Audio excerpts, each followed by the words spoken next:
हाथ में त्रिशूल गलवा नगवा के हार रूपवा मनवा मोहत बा रूपवा मनवा मोहत बा बूढ़े बैल पे सवार रूपवा मनवा मोहत बा नंदी बैल पे सवार रूपवा मनवा मोहत बा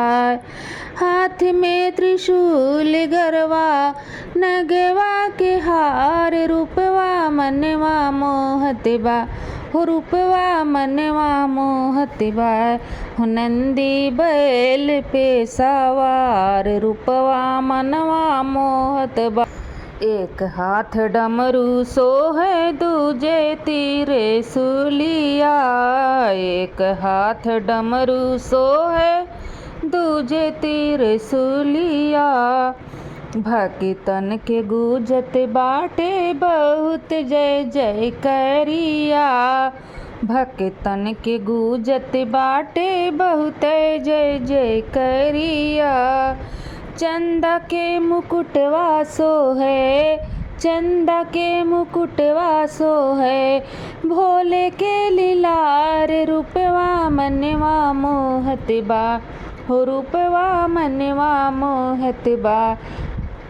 बाढ़ नंदी बैल पे सवार रूपवा मनवा मोहत बा नंदी बैल पे सवार रूपवा मनवा मोहत बा हाथ में त्रिशूल गरवा नगवा के हार रूपवा मनवा मोहत बा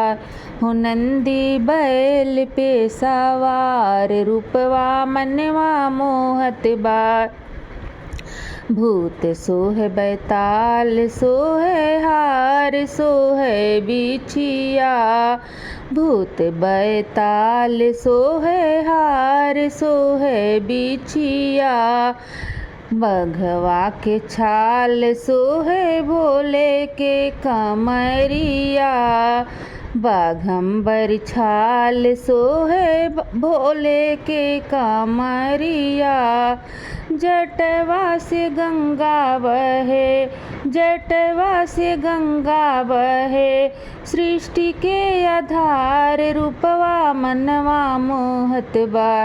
बूढ़े बैल पे सवार रूपवा मनवा मोहत बा नंदी बैल पे सवार रूपवा मनवा मोहत बा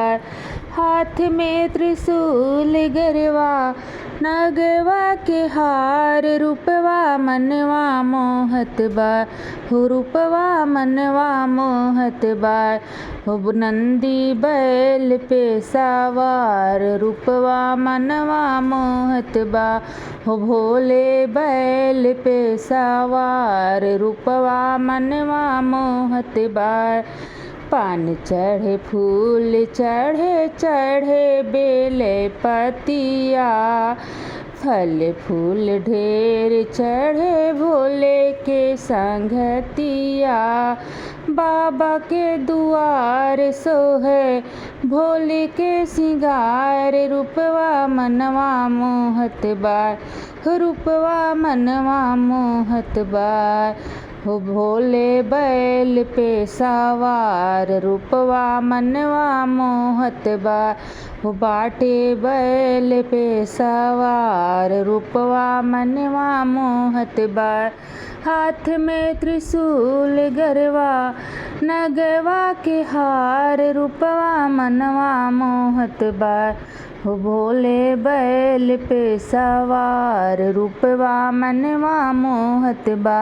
नंदी बैल पे सवार रूपवा मनवा मोहत बा।